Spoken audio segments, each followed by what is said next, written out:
Warm greetings and hello back to all those of you who've introduced yourself here, saying good morning. I appreciate it, seeing it. So in the teachings of the Buddha uses a lot of metaphors and a lot of images for his teachings. It points to the role of imagination in his teachings. Certainly he recognized very much so that imagination gets people into trouble and leads to delusion in extreme forms. But in a modest way, imagination can also support our lives and help us understand better and get a kind of a different, if we imagine something, have an image for something, we have a different reference point for understanding something than if it's just described without any imagery. And so mindfulness has a number of images associated with it. And the one I'd like to suggest or offer today is the simple image of standing on a high hill looking down on the town.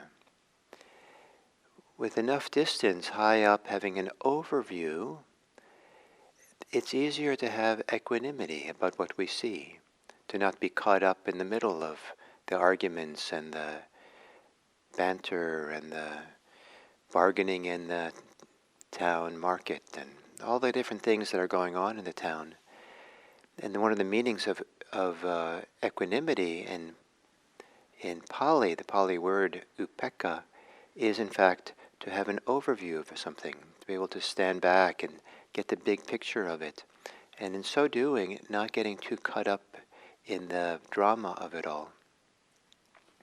So mindfulness is able to have the overview, step back and be on a hillside, and not be so caught in the events or so identified with things, and is able to kind of just appreciate it from a distance, appreciate it maybe as the natural unfolding of events, as opposed to immediately relating it to me, myself, and mine, relating it to my desires and my aversions and my preferences, but to see everything as nature, as natural unfolding from a distance, to be equanimous and have an overview and not be entangled. So to meditate with mindfulness, with this kind of healthy sense of overview of it all, or healthy sense of distance where we don't get entangled, but with which we see clearly what's there. So to take a meditation posture and take a few moments to settle into that posture.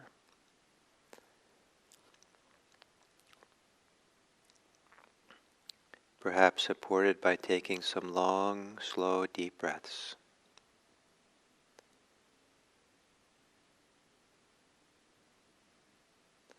Especially with the long exhales, to begin relaxing and settling the body.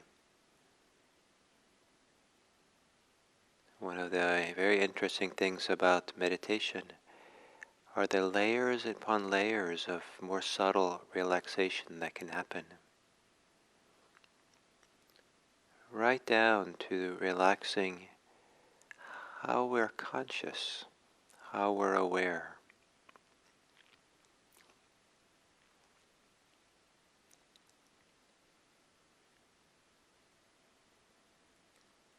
And letting the breathing return to normal.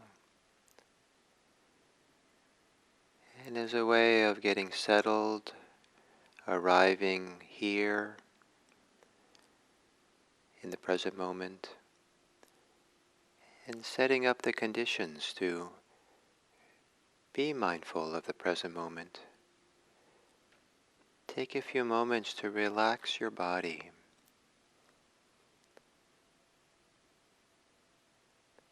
And we'll start at the head and work our way down as a way of each time we relax to let that a settling until we settle into our seat. So on the exhale, to relax the face,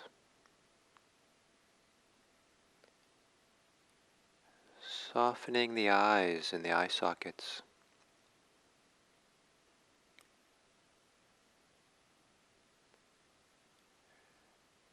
Relaxing the forehead and the temple. And perhaps softening, relaxing the jaws. Maybe by dropping the mouth open and then slowly, gently floating the teeth back together, or almost together.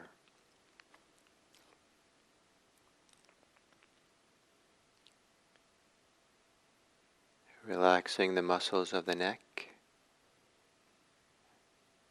Noticing if in the neck there's any tightening on one side more than the other. And softening and relaxing the neck. And the same with the shoulders. Is one shoulder tighter than the other? If so, maybe just as you exhale, relax that shoulder.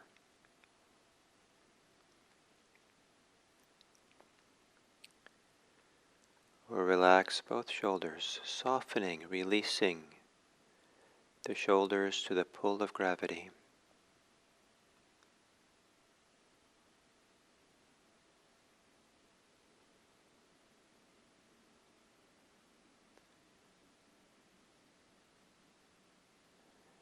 And perhaps as you exhale, relaxing the chest.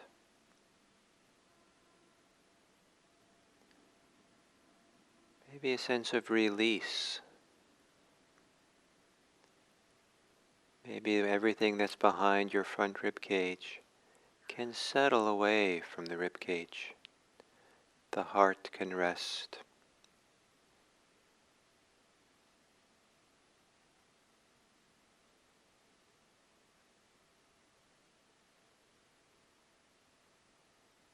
Softening around the solar plexus. Maybe also as you exhale.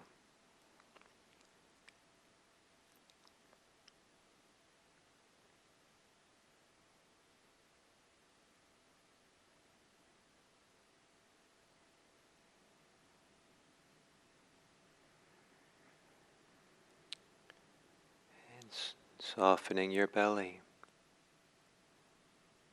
Relaxing, letting the belly hang forward and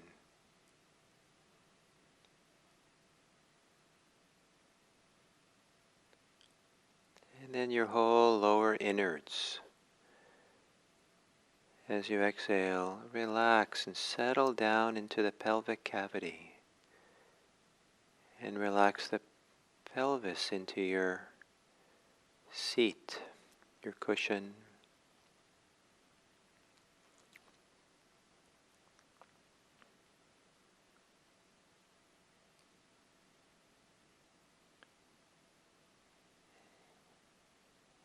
And then relaxing the legs, releasing the knees, the thighs.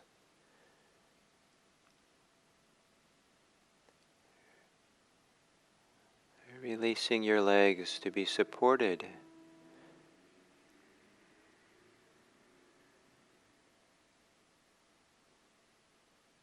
by what's underneath them.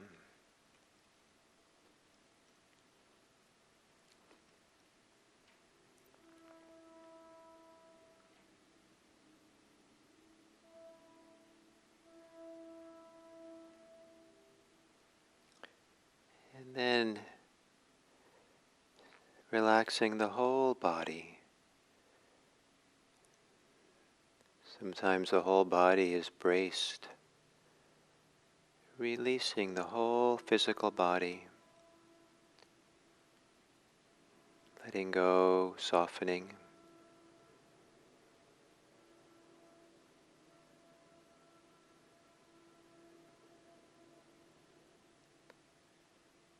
And then taking a moment to feel whatever stability there is in being present in your body.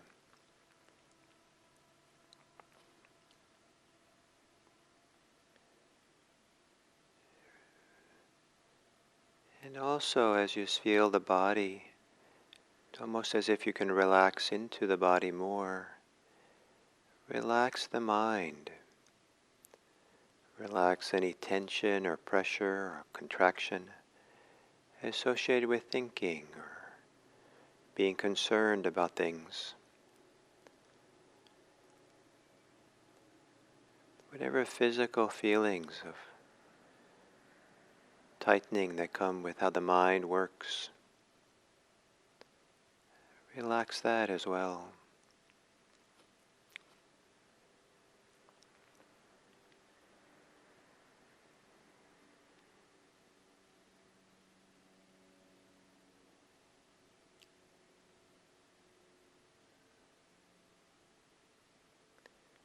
And from a relaxed and stable place, allow yourself to observe the body breathing. Allowing the body to breathe itself. Breathing breathes itself. And from your hilltop, you simply observe and watch. Clearly with an overview, but not involved. Not needing to judge or have preferences or want it to be any different way than it is. Simply observe your breathing.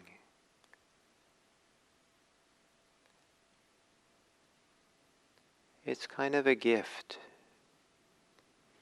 to allow breathing to breathe itself, regardless of whether it's comfortable or uncomfortable. Kind of step back and just observe.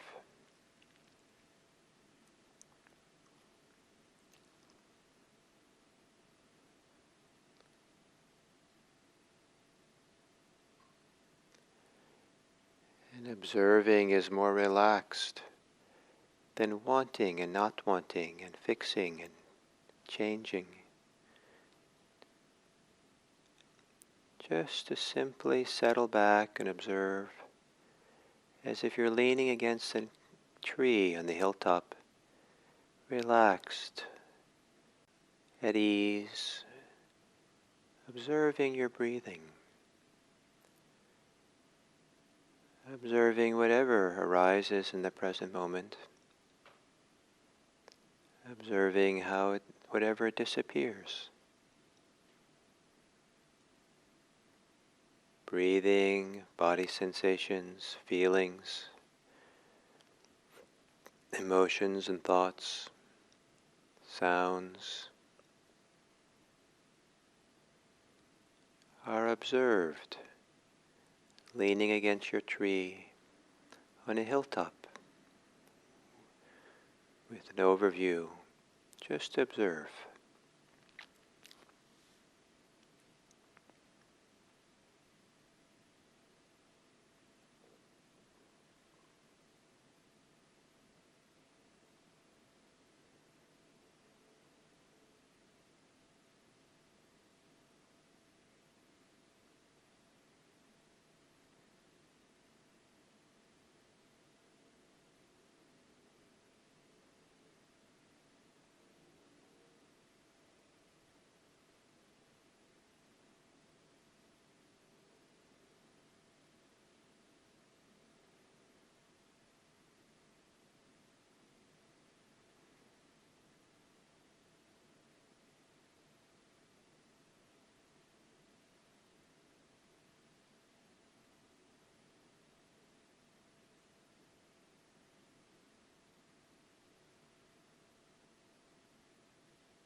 to observe our experience without interfering with it, allowing each thing to be itself, simply observing.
And as we come to the end of this sitting, perhaps to appreciate that to be able to observe and have an overview allows us to see without our bias or our preferences or through the lens of our desires and our aversions. The direction of mindfulness practice is to be able to see things clearly. And one area where our preferences and our likes and dislikes, biases, prejudices arise is when we are with other people.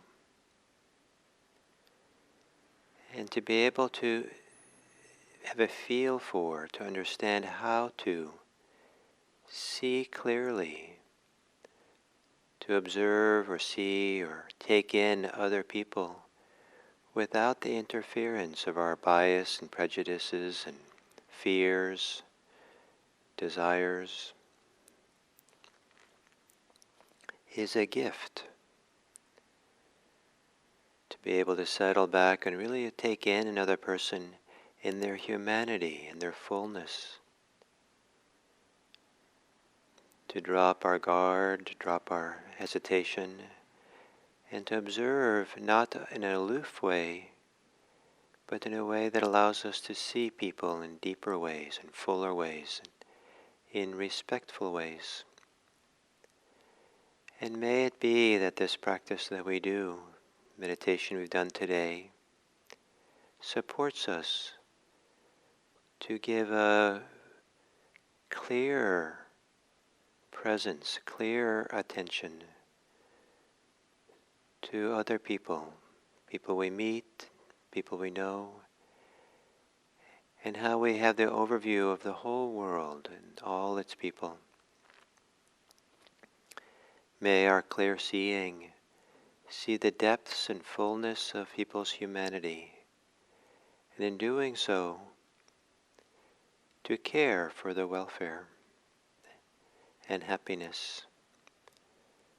And may it be that this meditation practice we do supports us to make this world a better place. May all beings be happy.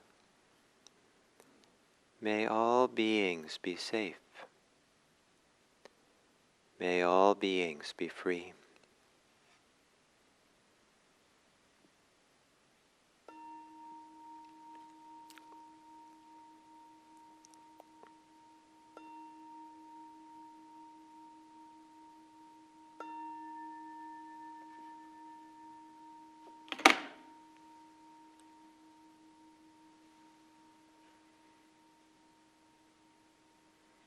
Thank you very much.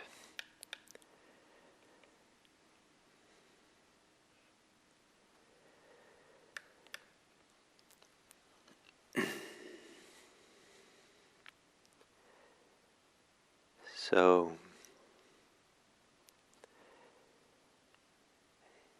this morning I'll start on the factors of the eighth factored path, the Eightfold path. And the first factor, some people will consider it the most important. And this is called right view. And with the right view, if it's really centered in right view, sometimes it's said, and the Buddha says this sometimes, is that all the other factors of the Eightfold Path will naturally unfold. With right view, there's right intention or right consideration, as I'll talk about in different translation. And then right speech. With right consideration, there's right speech. With right speech, right action. With right action, right livelihood, right way of living, right lifestyle. And then comes right effort and right mindfulness. And with right mindfulness comes right concentration. So these things kind of build on each other, and it's some of the language is it's natural that one follows the other. And so the emphasis in this little talk is that with right view, there's something about right view that naturally leads to the rest of the Eightfold Path. And how is that? What is this right view? The word is in Pali is very similar to the English word view. The word is ditti, D-I-T-T-H-I, and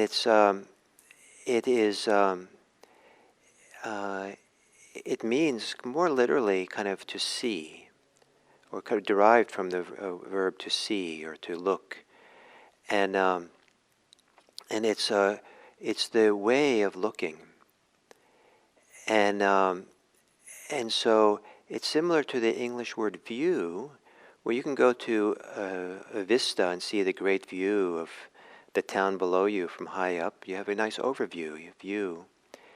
But a view is also used in English to mean a belief or an opinion or an orientation a person has towards something, a belief. And you might say, that's your view, but I have a different view. And so the Pali and English have this similar kind of double meaning around this word.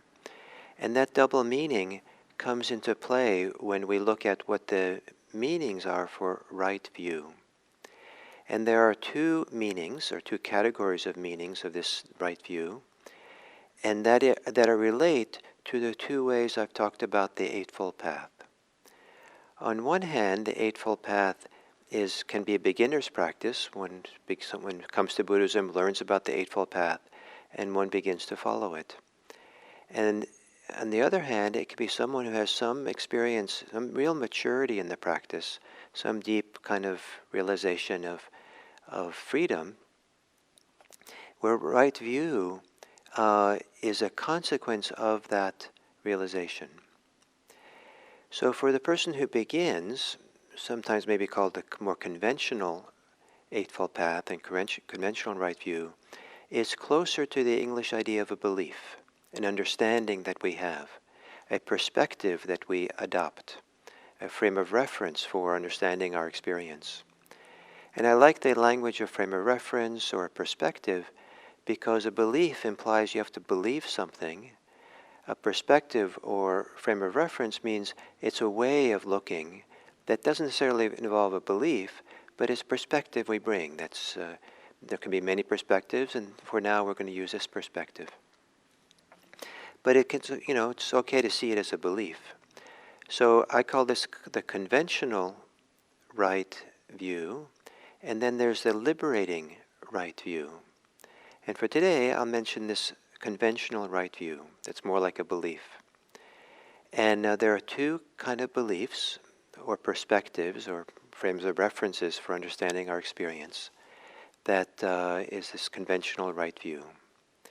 The first is a very ordinary idea, a perspective, a belief that is so deeply ingrained in many of our lives, so deeply part of it, that we don't even think about it. We operate as if we have this perspective already. We do have this perspective, this point of view.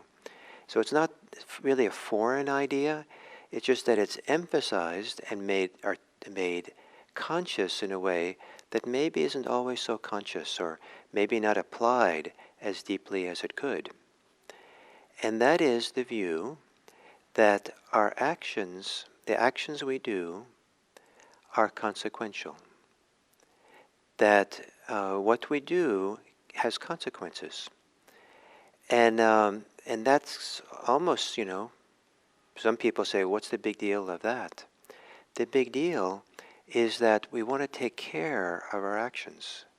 We are the custodians of our actions. That what we do, we want to start becoming responsible for, and start to kind of having some choice about, and understand a little bit what is a wise action and what is not wise to do. So consequences have actions. And so if we slander our best friend, not only might they hear about it and end the friendship, but also it's feels kind of yucky inside ourselves if we do it. If we did it at a moment when we were kind of distracted or caught up or reactive. And then afterwards we realize what we've done, it just feels lousy. If we find ourselves spontaneously behind our friend's back, praising their good qualities, then we might have a nicer feeling inside. The consequences may be a nice feeling, a sense of happiness, or feeling it's nice to have remembered those good qualities and be reminded of it, and that feels good. It's nice to have shared it with someone else and celebrated it. And if they hear about it, maybe they feel happy. And then there's a happiness continues in all kinds of ways. They come back and say nice things to you. So what we say can have huge consequences. And so we want to be careful to recognize what we say is consequential. Not to be intimidated or closed down, but to be considerate about what we say. Same thing with our actions, what we do, the things we do in the world. They're consequential. And sometimes they may be minorly so, but even minorly so can be consequential in the long term or in the big picture. When I came back from 3 years or so, almost 3 years living in a Zen monastery, one of the consequences of being there, living a very intentional life, very mindful and present for so much of the ordinary things we did every day, sitting down, standing, walking through doors, walking down steps, chopping vegetables, cleaning the toilets. Everything was done with a certain kind of real focus and intentionality. When I came back to a somewhat ordinary life, and started living kind of how normal people live, I guess, I recognized in a way I had never done before that I had a lot more choice about how I act and what I say. And it became kind of subtle, where I became aware that I had a choice in how I sat in a chair. And before going to the monastery, I just sat in a chair and didn't think about it. After the monastery, I was conscious and mindful about how I sat, and I would choose to sit in a way that had a good consequence, that had made me more alert and present, and didn't kind of turn off my attention, but I wanted to be present here. So this idea that actions have consequences then bears out in the practice, because if we are interested in the primary Buddhist purpose, kind of the fundamental way of describing it, you can't get more basic. You can get more lofty and have other ways of talking about the purpose of Buddhism. But from the Buddhist point of view, the most fundamental core purpose is to bring an end to suffering.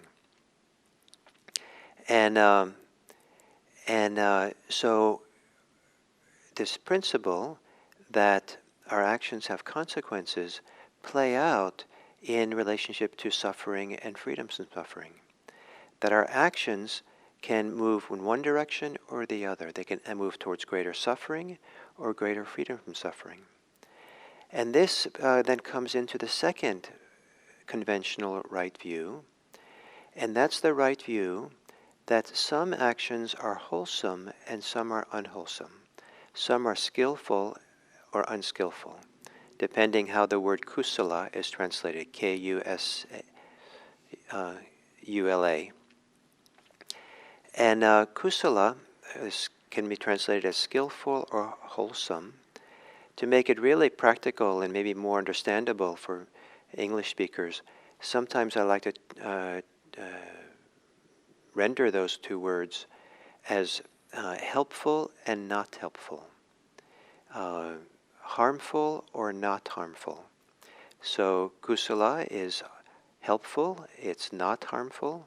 Akusala is what is harmful and not helpful. And this ability to see that distinction and know that it makes a difference which we choose is at the heart of this Eightfold Path. So if that is a kind of belief, but it's not really a doctrinal belief, it's more like a principle.